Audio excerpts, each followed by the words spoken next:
that Peter Liang would not be sentenced to prison for the murder of Akai Gurley, an unarmed black man. all of Chinatown rejoiced. Families lit paper lanterns and filled the night with lion dance. Children played with firecrackers Until the streets smelled like gunpowder. Every Asian in Brooklyn marked their calendars a second Chinese New Year. an excuse to paint their doors with Akai's blood.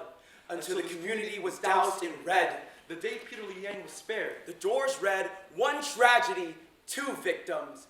But I've never heard the story of a scapegoat killing a black sheep. Never known a slaughter to be a fluke, An accident. a good cop with bad aim. Still had his finger on the trigger. By ricochet or bullseye, a bullet always finds its way to a black man's back in America. The mistake was still murder.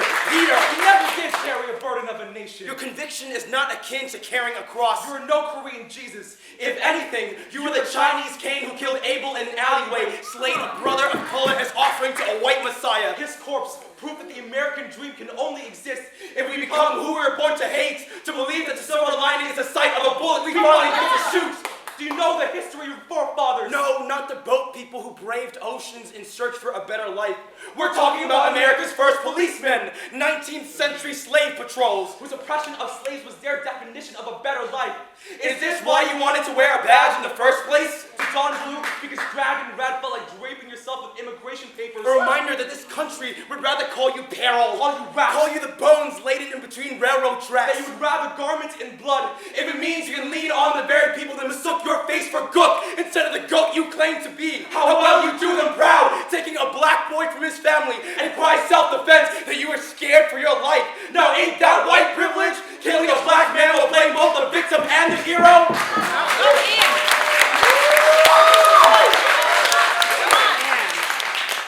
Your freedom is not justice, Peter. It is stepping in the boots of oppressors. It is taking the path most traveled and getting praise. A reminder that your face is a carbon copy excuse for the same problem. But you cannot cherry pick the gold in your skin to escape the blame either. Though You are not welcome in my home. I can't help but notice the family resemblance. You look like everything I could be if I just play along.